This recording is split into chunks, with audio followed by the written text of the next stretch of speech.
Hey everyone, Natissa here on the subtropical Florida Gulf Coast, Zone 10, and welcome to what I am pretty sure is our last Spring Seedling Tour of the 2024 season.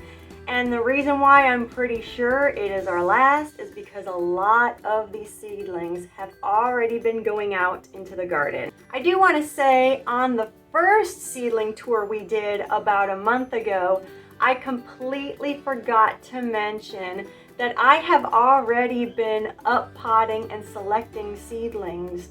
I didn't even realize it, and I don't even remember doing it until I was going over the footage of that tour, and I noticed, hey, you know, those eggplants, they're already up potted. Oh, those red amaranths, they are already in the 4 cells. So I have already been doing up potting and I just don't recall that at all. But after that first tour, I did on February 4th do more dividing, do more up potting and snipping out seedlings that I didn't want and letting certain ones go on. And I do remember doing that.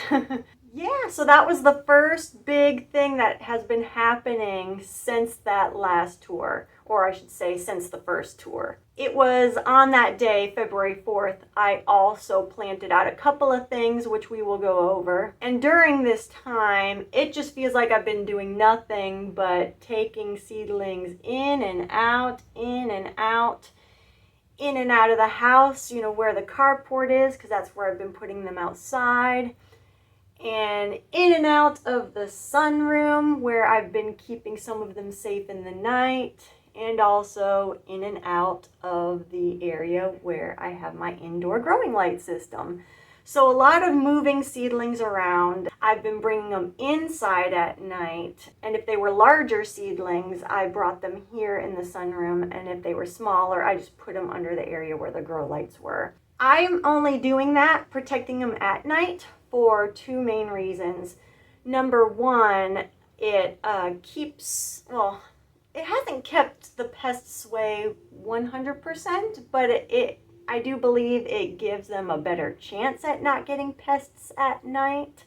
I did notice some leaf damage on one of my red amaranths that had a worm or something eating it, and then I found this large sort of caterpillar worm at the base of that tray, and I went, how'd that get there? Also, probably the biggest reason I've been bringing them in is I just don't want to deal with the creepy crawlies that make their homes in all of these areas during the night. I do believe, because I'm not seeing anything, cross my fingers, knock on wood, but I haven't run across any creepy crawlies. If you hear stuff on the roof, we have rain coming and there are leaves falling off the trees and they're landing all up on the roof. So this is just, we got to do this today because the plants are growing fast. So a lot of in and out, in and out. Watering. I have been bottom watering, as I've said before, but the thing I'm beginning to find out with seedlings, and I knew because I've dealt with this before, but honestly I just forget until we get to that point, is that when you have a lot of different seedlings and they're to a degree growing at different rates because there are different plants that I'm growing, but also sometimes a seed might germinate even just a couple days sooner than another seed, so everything's just different and each plant has different watering needs. It's just been a lot of time has been spent, it seems, shuffling seedlings around in different trays, bottom watering these ones, sort of, I don't want to say over-watering, not over-watering, but where I take my little watering can and I just water, you know, the top of the soil and let it, you know, go down into the container.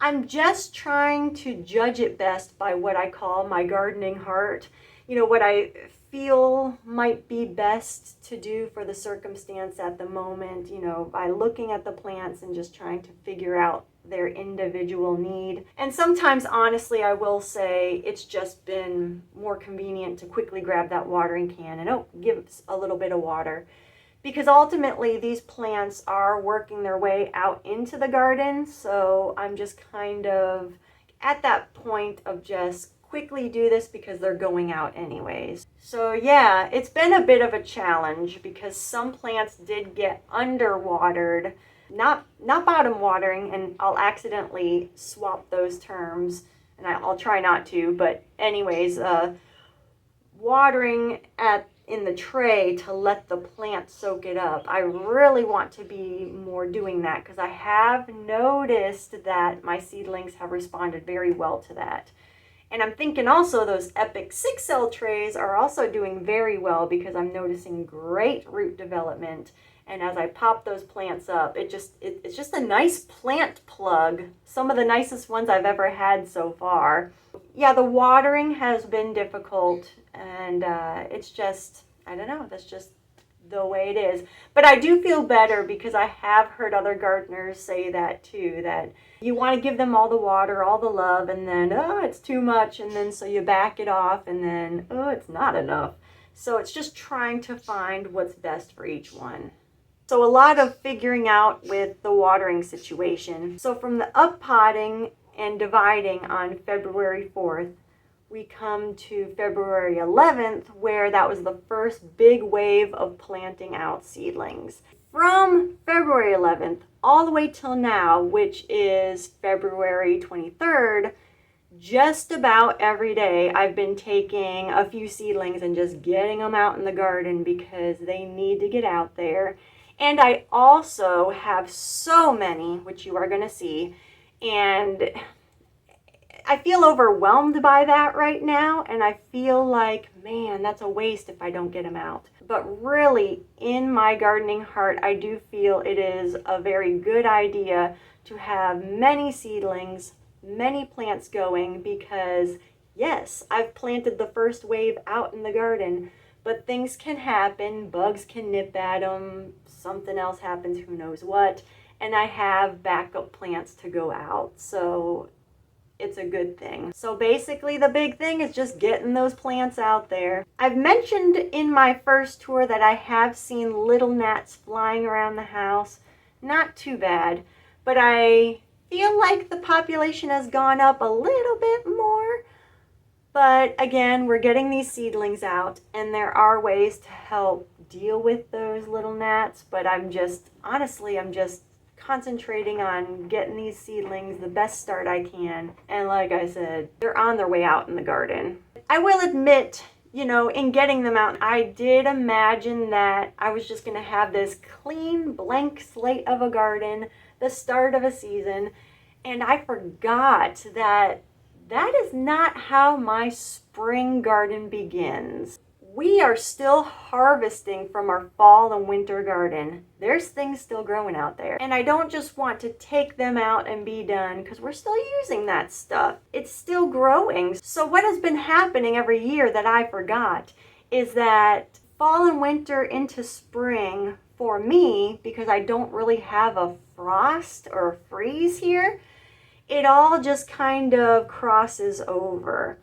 So in the garden, I mean, I even have an example right here of planting a pepper in a container with a kohlrabi, which for me, a kohlrabi is a cool or cold weather crop for here where I am in Florida.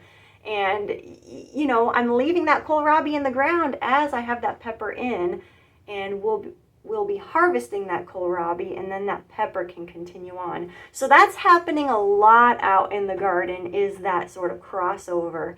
And it is overgrown. It's crazy. It's the end of the season right now. So I just accept that that's the way it is. And we usually just kind of clean up as we go, and we'll have a big spring cleanup day. But for now, it's just that crossover period. And that's just what has worked for me best in the past.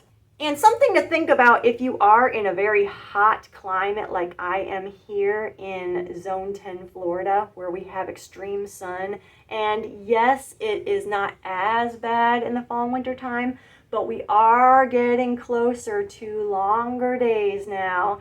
and the sun is going to be more extreme. So this crossover period where I'm going to have winter plants still in the ground and planting some of those spring plants at the base may be helpful for me, because those winter plants can cast a nice healthy shade over those seedlings and will help keep as much moisture in the ground that we can do and give them a good start. Speaking of moisture in the ground, we have been bringing in more mulch, and I've been mulching the seedlings that we have been planting. I do hope to get the whole beds mulched out, but for right now, the focus is on the seedlings. So we're having the crossover of seasons as plants are going out. Now, before I show you our seedlings, I do want to tell you some of the seedlings that we have planted that didn't come up or have died, ones that we have re-sowed, and some seeds that we have just planted. In no particular order, the seeds that did not come up this season were the Auric. I think that's how it's pronounced. Oh, I planted it last year at about this time, and they came up within a matter of days, and they looked great. So I thought, okay, this is the time, this is the season. Not one showed up. And I did plant that in my fall and winter garden, as you may have seen. I even sowed it again this past season. Not one came up there as well. True, the squirrels were digging around at it, so that could have been a factor. But the point was, they did not show up again when I planted them in their containers. The bitter melon that I was worried about and thought, they might show up, they rotted at the ground. I think partially they just need more heat to get germinated and get started. That's very possible. What I did do with those seeds is I did stratify them. That means to scratch the coating. But I will say I scratched the coating pretty darn good, to where I nicked off some of that coating, to where maybe that hurt the seed instead of helped it. I don't know. But I do plan on planting them again. The winged bean, I did have one seedling come up. I planted that out in the garden. And I knew planting the winged beans, based on my experiences the last couple of years, is that those seeds took a little extra time. So I waited patiently, and I saw the one come up, so I knew the others must be coming, but nothing. So I did plant a couple more, and they are looking really good. But I did dig around in my first set of seedlings seeds that I planted, and a couple of them rotted, and a couple of them are just sitting in the ground doing nothing. So I just covered them up and just gonna see when they start, because I have had that in the past, where, you give up, I guess you could say, or forget about a seed, and then lo and behold, you didn't even take care of it, and it just popped up. There it is. But I am being mindful that it's there and hoping that it will sprout. But that's what's going on with the first batch of wing beans. And the batch of jicama that I planted. Gosh, this is my third year planting jicama from seed, and the thing is, I don't know what it is. They'll come up, and like half of them look horrible. It almost looks like a bug has pinched them off, or maybe some sort of fungus or disease has done something. I don't know. But then there'll be half of them which look great. And that has happened this is, like I said, now my third time. But that has happened each time I have planted jicama from seed. So I do have one decent seedling last I knew, and the rest look horrible. So I do plan on having another planting of that. So I don't know what the deal is with planting jicama from seed, if that's a common thing or not. And looking back at the first tour, we did see that the goji berries have germinated. I was so surprised, but they were growing so slow. And the problem that happened with them is I may have overwatered them at a point, because if a seedling is not taking up enough water, you can drown it. And I think I accidentally did that. It was growing slow, but in the little container it was growing in, we'll see it in the tour, but I have this little seedling tray. It's all connected together and it works well. But the problem is the other plants I had planted in it were growing at a faster rate. So I was focused on them of, oh, keep the water down at the tray, keep the water in. And I think I just drowned that goji berry because it was too small and it wasn't growing as fast as anything else. So it probably drowned it. Disappointing, but very encouraging because that was old seed, and some seed need to get in the ground right away, or at least in the following season, of course. So I was very impressed. So I can't complain. And of course, the green onions. I mean, I have a couple of plants that did come up and they're looking good, but I did find one random seed come up in my chamomile seedling tray I had going on. And actually, it was originally a green onion tray, and I just did not have faith in my chamomile as well, so I just sprinkled it in with the green onions, and the chamomile did wonderful. But so it's just funny how things turn out. But yeah, one little green onion seedling came up out of that whole tray that I have done. So this is just not a green onion year for me. So two more quick lists. This is a quick list of the February 4th planting that I have done. And they are, I told you I've done the wing beans, a second batch. Jicama. I planted the red roselle, the Mexican annual sunflower, and oh yes, they have not shown up yet. I'm wondering if they need more heat and sunshine. I don't know. So my second planting of Egyptian spinach did not do too well, but the first planting I've done is still looking pretty good for me not giving it much more attention, because honestly I have so much seed and I plan on possibly planting a little bit more anyways. So that hasn't been my strong focus. And like I said, we're just not done planting. Future plantings in March.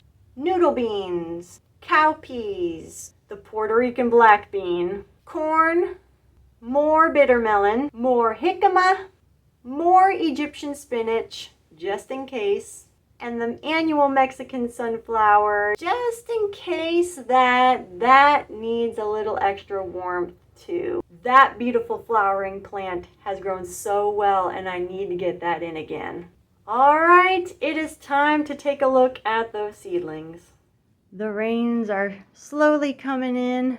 A lot of gusty winds you'll be hearing, so yep, be ready for that. So here we are in the sunroom, where I just have some of the seedlings right now because it's easier to give the tours this way. And we're going to start off with this poor little section over here. I already forgot to mention that there was another thing that did not come up, and that was the partridge pea. Not the pigeon pea that you hear me talk about, but this was a partridge pea, a type of, I think it's a native flower. And not one has come up yet. And I didn't stratify the seeds, so maybe that's part of it. I'll have to look into it later, but I just have so many other things I got to plant out that I think I will maybe save that for next time. Down here, I also forgot to mention that the coneflower, it came up. It was looking really good, but the problem was, I pulled it out because it was being overwatered, or I didn't think it was being overwatered, but it really started rotting horribly, and it felt like it happened suddenly. So I quickly pulled it out to help dry the root ball out a little bit, but you know, it was quite gone. So I'm just going to take a break from that right now as well. I do have another coneflower outside, so we'll just, I don't know, we'll just keep holding on to it. My abashi and big top bitter melons, yep, they did not come up as I have mentioned. Oh, I forgot to mention my passion seeds didn't come up except for one, but it just kind of sat there and did nothing. And we'll have plenty more seed and a vine that's still producing in the front yard, so I'll let that go for a little bit. This is the tray I was talking about earlier. It is it a burp? I think it's a burpee tray, but it comes connected, and it does have a tray that goes on the bottom. And this is where the goji berries were planted, and we did have the seedlings coming up, and I think they got overwatered accidentally because, like I said, they were not soaking up the water fast enough, and I almost killed these flowers that are taking a long time to grow as well. This is from the seed I got from that little wooded area in the back while I was walking my dog. So these were actually looking really bad, and it might be hard to tell in the footage, but it just seems like they got a little overwatered. The leaves were starting to turn like black, and man, I got them out of that water as fast as I could. But we'll see. I think they're recovering. Planted out a lot of the basils, as I have shown you. Over here, so ground cherries and peppers. And this one I lost the tag of. I'm a little annoyed about that. Maybe we'll plant that out and just see what becomes of it. I think it's a chocolate pepper, but I don't remember. The gumfrinas along the back looking good. Got our 2 white ones coming through. We have the white gumfrina here. Oh, and just to point out, yeah, like I mentioned before, we did a lot of up-potting and selecting seedlings. These ground cherries, I believe I have a picture of them. I'll put it up on the screen for you of when I did my seed selecting and up-potting and dividing seedlings out and all that. And these are them, and they're looking pretty big, and they're already flowering. And we did plant some out in the garden, you'll be seeing. Right before me, the green roselle, looking very nice. Planted these on February 4th. So they're looking very, very good, very hardy. Some yarrow that dried out, but I have plenty outside right now. And some of that vinca, I think vinca, that really pretty flower, and I have another one outside as well. I'm very impressed with how these look from growing from seed. A lot of healthy branching out at the base. That looks good. Toward the back, I need to get these Chinese amaranths out there. More peppers, and I have these sugar baby watermelons, and I know it's said to not start your watermelon seeds in containers like these. It's best to direct seed out into the garden, which, yes, is very true. But last year I struggled with watermelon, and part of it was I think the seed got out there a little later. Rodents were eating those seeds, which I never had happen before. It got too hot too fast and a bunch of other stuff. So I'm hoping to get a little bit of a head start with these seedlings. And so yeah, that's them. They got to get out. And I need to get out these melons. Those Hadu, or I'll put the name on the screen. I'm blanking right now. But I need to get those melons out because I really want them to work. There's 2 in here. Yeah, very, very leggy looking, but I think they can recover. Some more peppers. I'm not going to be able to get all these peppers out. These wonderful blue feather lettuces, they need to go out. Tomatillos, I do have them out in the backyard as well, and these are very long and leggy. Let me pull that out. Look at that crazy thing. But like with tomatoes, you can plant this very deep. You could even plant it halfway up, and that will allow for more roots to develop along the stem, and that will make for a better plant. So that's something to think about if you get leggy tomatillo seedlings like that.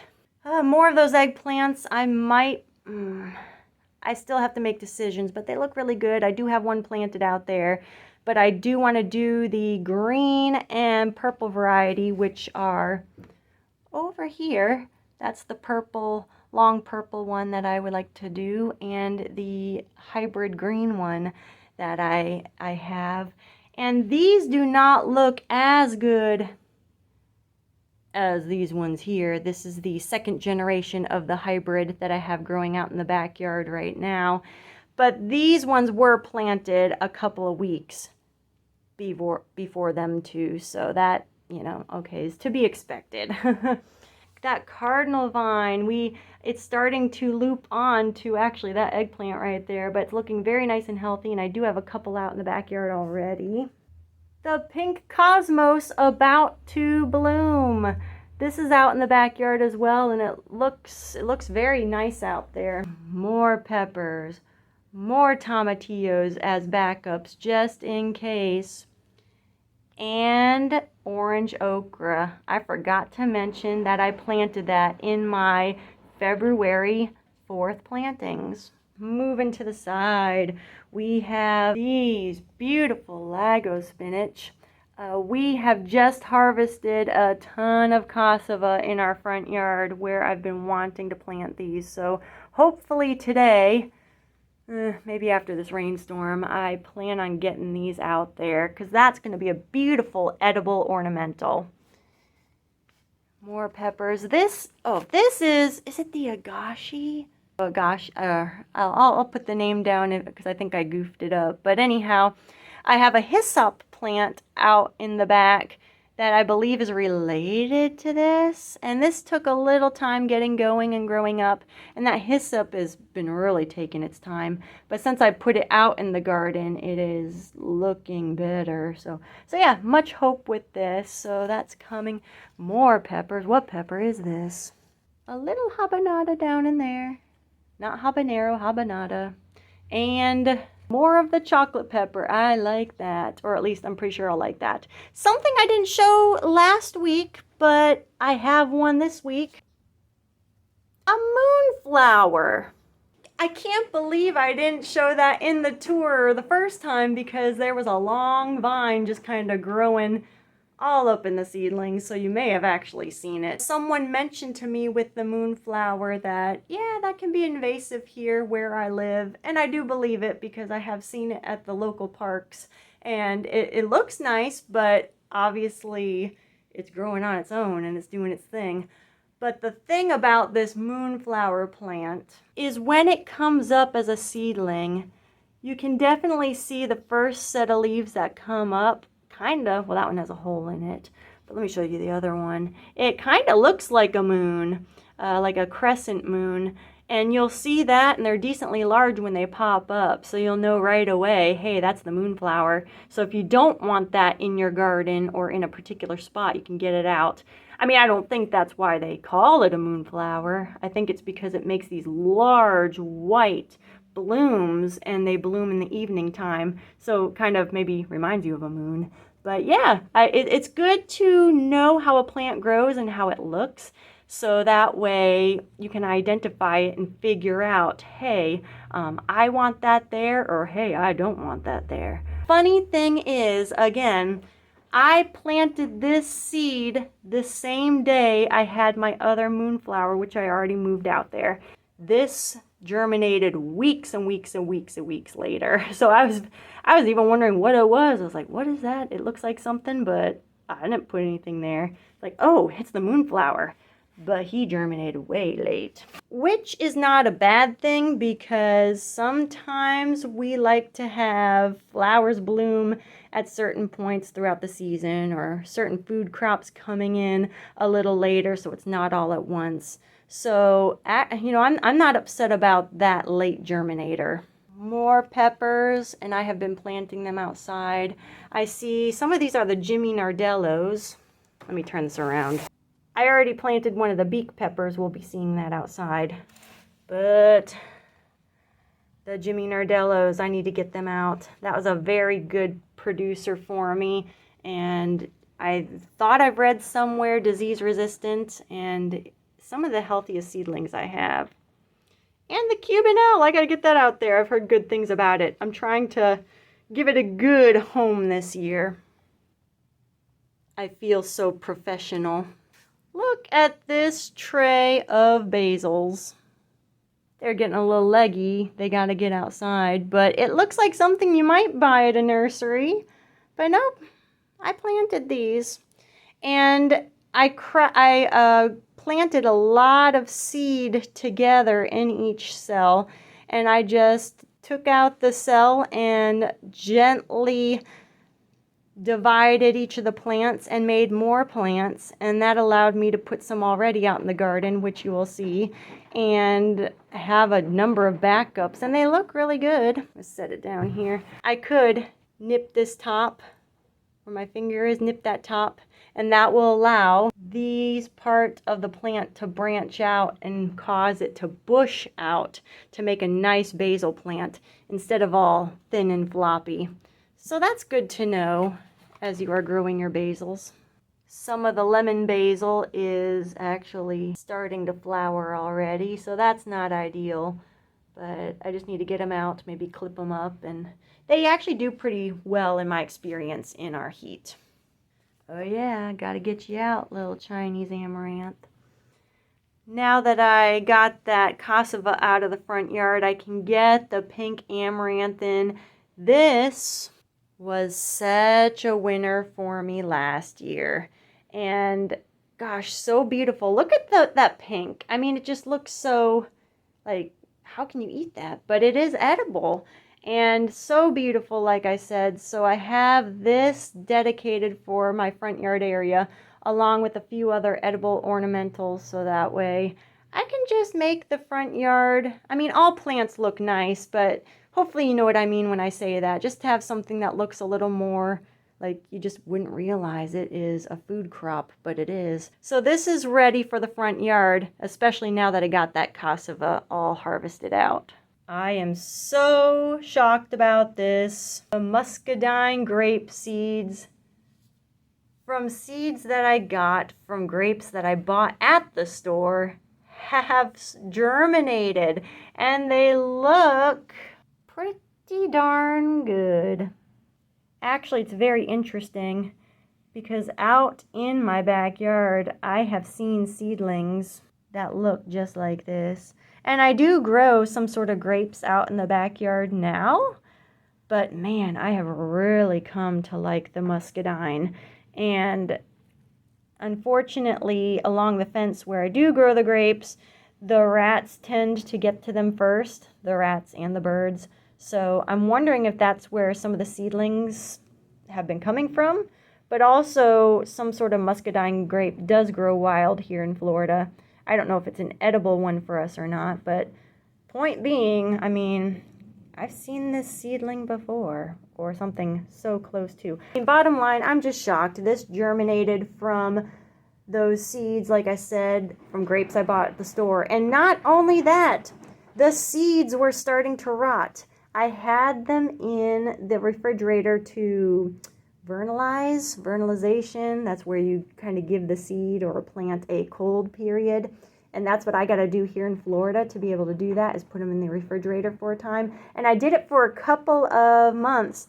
And when I took the seeds out, I thought to myself, oh man, things are just rotting in there.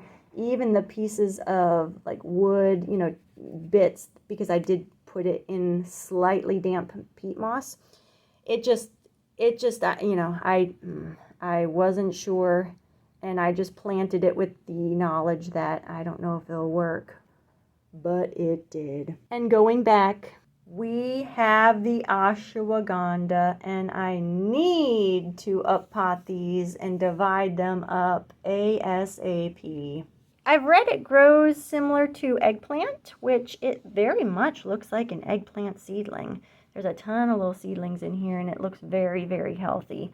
Again, I'm also watering with rainwater. I do think that is part of my success this year, along with these 6-cell trays. It is slightly damp in there. I mean, like I said, I've been very, I don't know, it's been hard to really just know what to do in every circumstance because every plant has a different need. So I'm just kind of doing it as I needed to. I did just put my little watering can through the foliage and just kind of water the base of the soil and let it just go down into the root system, and then let it sit, the water sit in the tray, and then still the roots would be able to get to it. I mean, that's just what I've been doing. So many details, so many factors, but you just do what you can. And I forgot to show this. Yeah, here is the winged bean. The one came up, I already planted it out. And this deep hole represents that seed rotted out, and the rest just had the seeds sitting in there doing nothing. So I've been putting some water on here and just still taking this outside, hoping more will come. But I do have the second batch of wing beans right here, and these are looking pretty darn good. So far, 4 out of the 6. I am hopeful for these 2, but we'll see. Yeah, this is much better second time around. The jicama. I don't know if you can tell, but see down there? I mean, that one came up. It's been sitting like that forever. It looks like it got nipped off at the top. I am going to let it go just in case it just strangely starts growing from the sides somewhere. I don't know. Yeah, that little seedling. Actually, it looks like he could do something good, so I'm going to let him keep going. I don't know what that little greenery is. I can't tell if that's something or not. And then that one died off here right away. And then there's our good one. You can kind of get like an idea of what's growing and not with these 6 cells because you can see the roots coming out a bit. So you can kind of monitor the root health as well. But we'll be planting more of these because I want to make sure we've got jicama. Gosh, take a look at that surprise jicama harvest, because I tell you what, that was a surprise. And of course, the little bit of green onion that I do have, and the one random one that showed up when I planted so many in these 6 cells that I ended up throwing chamomile in, thinking, oh, the chamomile won't work very well. Just throw it in with the green onions. No, the chamomile did great. And this is the only green onion that came up in this 6 cell. Before I take you outside to see the sunflowers and the other seedlings that we have been planting out, I have this little tray of my little second sowing of sunflowers. And I did plant some out on the side of the house, but I didn't finish planting. And guess who ate these seedlings?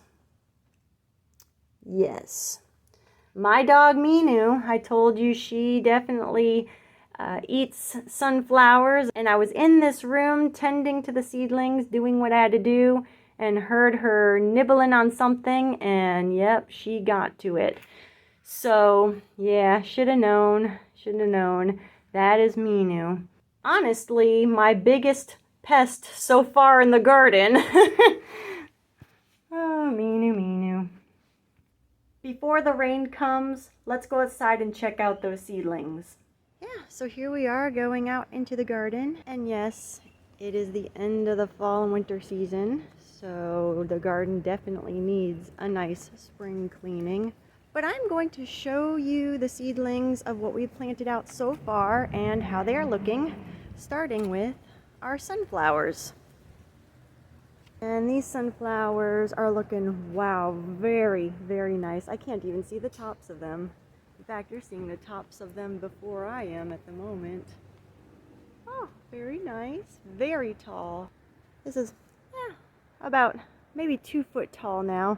I did have to stake them because they were starting to lean. But looking good so far.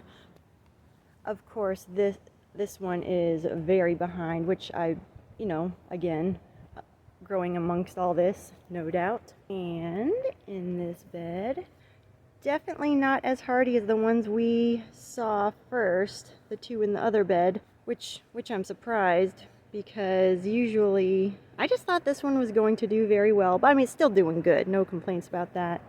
And this one here, Minu did sniff it and she almost nipped it, but it's still going. Within this back bench area, some more seedlings I have planted. Actually, next to this sunflower is a scarlet sage. That's the red flower one. Along the back, the stem mustards are gone, but we have a tomatillo. And I have a cage set around it to hopefully have a head start on the staking up process. And we need more than 1 tomatillo plant, so I put one right here next to it. So I thought I had a stake around it. We'll get a stake up to it. And behind that sunflower, we have the hummingbird vine, or cardinal vine, that with the red flowers that will go up this trellis. And the dogs are not happy with me next door, so I'll try to get out of here soon. Amongst back in there, I also have another scarlet sage. Oh, let me go back. Right in front of our cardinal vine is the second generation of our hybrid midnight moon eggplant. Still looking good. Gotta water all these though, but rain is coming.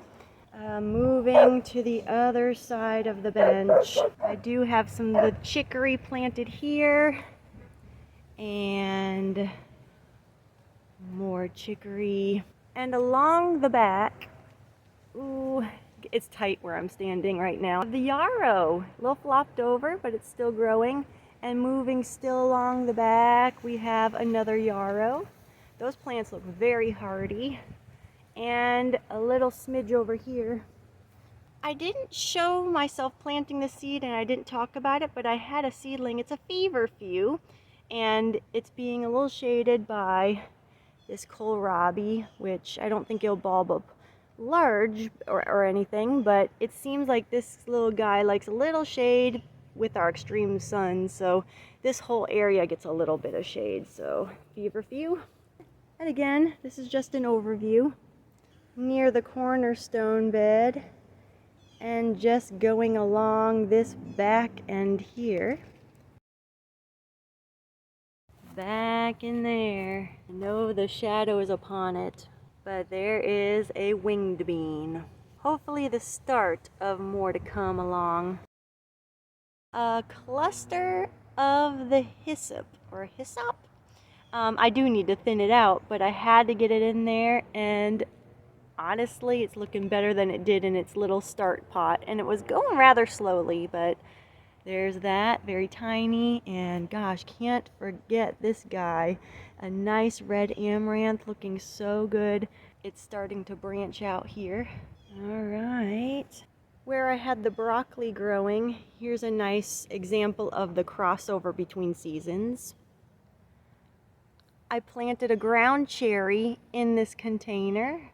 So as we finish up our broccoli, which we will just cut it at the base, and the roots can rot in there and help feed that ground cherry, and then that ground cherry will have all the room it needs. Oh, I heard Minu. You want to come out? Yeah, come on, come see. Come see. Continuing from the red amaranth, we're going down, and we have the moonflower. That seems like a good spot for it. We'll be able to see it as we come out the door. Below that, into this container, I popped in some purple basil. And I think that will grow nice next to our rebel plant that came up in fall, that random pepper plant that I don't know what it is. And going along the back, hey Minu. I know, thank you. This Cuban oregano growing up the back of the fence, and I'm in the process of trimming it back because Indian burgherkin right there. This is gonna cover this whole fence area. And coming down here, I have another jalapeno.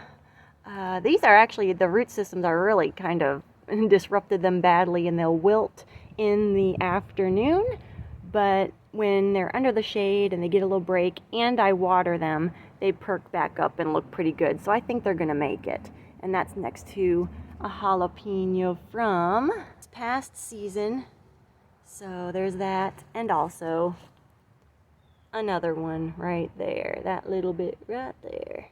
Going along, we have some summer savory here. Actually, it's looking very sturdy, and I do have another one we're going to take a peek at. Oh, actually, there it is right here. Another summer savory.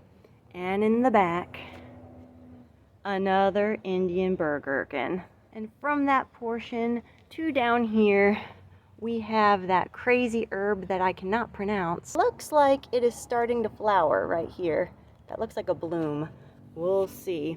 This is a little shadier right here, but at some point the sun will be touching here a lot as the days get longer, of course.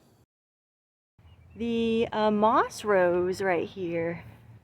This should be nice right on the edge, and I can be able to monitor the seeds that it's going to put out because I've been informed that that is invasive here, so I'll be able to keep a better eye on that. More moss rose seedlings. I mean, they look a little sad right now, but from what I can tell, they're very hardy, and what I've read as well. And more, my best looking one. And out that way. I did pop in some chamomile in this container that used to be overgrown with the celery, which, by the way, the celery tower is looking great. Wonderful idea. I'm going to do that again. But looking good. They needed to get out. Very, very hardy. I do have more planted by the bench. I forgot to show you that, but we'll see that in the future as we go along. From the chamomile, from the ground cherry in the container, I forgot to show you also another of that crazy herb that I cannot pronounce. And this area is going to get more sun. And oh my goodness, this bushed out a lot when I last saw it. So this is very encouraging, very promising in getting these seedlings out. From this herb here, we are looking in this container. I still want to plant some cowpeas in here, but I had to get that king of bitters in the ground, and I really want to take care of it, and it was looking horrible. Not sure what happened, but it is looking better now that I got it in the ground, so we'll see. Along this back area, we have the start of our sweet basils. Oh, I mean, they're looking all right. I do see a little bit of the branching right down in there. That's good. So yeah, hopefully lots of basils. We didn't get any this fall and winter. It didn't work out too well. In this wooden cornerstone bed, pretty much the center of it, pink cosmos. Look at it go, branching out nice, looking good, and about to bloom. Very nice. Definitely over a foot tall. Along this back area, which we will be talking about as time goes on, but I want to show you more summer savory here. Again, planting things in different areas to see where they work best. So the summer savory there, and a minu here. Little minu, you're a good girl. And another of that crazy herb I cannot pronounce. Again, starting to flower. And actually all these herbs were flowering in their little cells I had them in. So that's what also made me think, ooh, gotta get them out. Still, it looks much better in the ground than it did in those starts. And coming to this side area, that little vinca or vinca plant that has the, well, the variety I got had the peachy pink looking flowers to them right on the edge of the bed. And a quick look in the rock bed. Remember what was in this container? Yep, the cabbage has been harvested, but we put in not a habanero, but a habanada.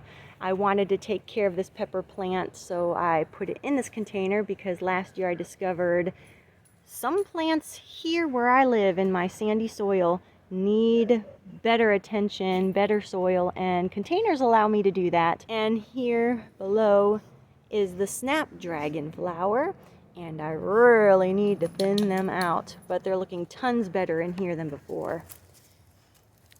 Hey, what you doing? Where you gonna go? What are you gonna do? And in this other container is the corbachi pepper. I wanted to put that in the ground again in honor of my last year's single seed challenge, and it's looking really good. It's starting to branch out, if you can see that. Yeah, right there at the nodes, even at the top. I didn't top it, as they say, where you just cut the top off to branch it out. It's just doing it on its own. We'll see as time goes on. And more snapdragons that need thinning. I'm very impressed with this plant, actually. So we'll be following that. All right, now into the rock bed. Some more of that scarlet sage. It is really branching out very nice. Already starting to, I don't know if you can see that, but it's starting to get its little flower stalks coming up on the top there. Moving from that, we also have another scarlet sage hiding within these tung-ho flowers. Coming from our tung-hos and just swinging through, and next to these beautiful dune sunflowers, we have chocolate pepper here. Get that leaf off of there. I would like this to grow here because I have the orange cosmos growing here, looking very nice since I planted it, as all these seedlings are. And it's going to flower. Already, there's the buds forming.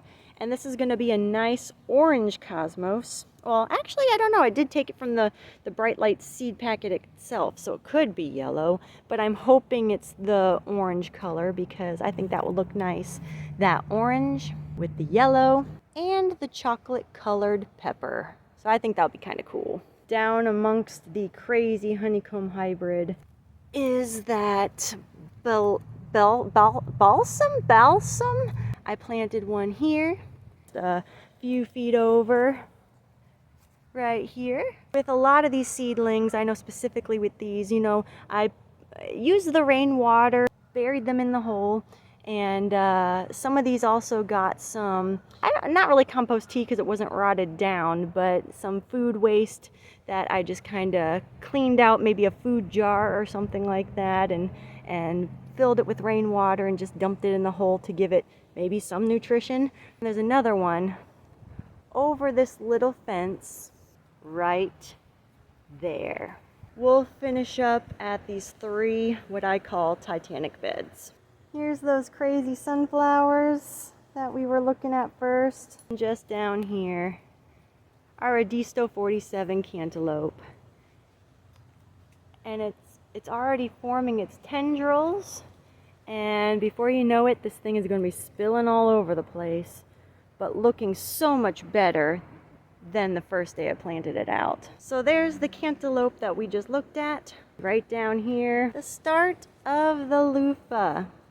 And it's already using its tendrils to hold on to this bamboo stake, and which will hopefully climb up this pole and start filling up this trellis.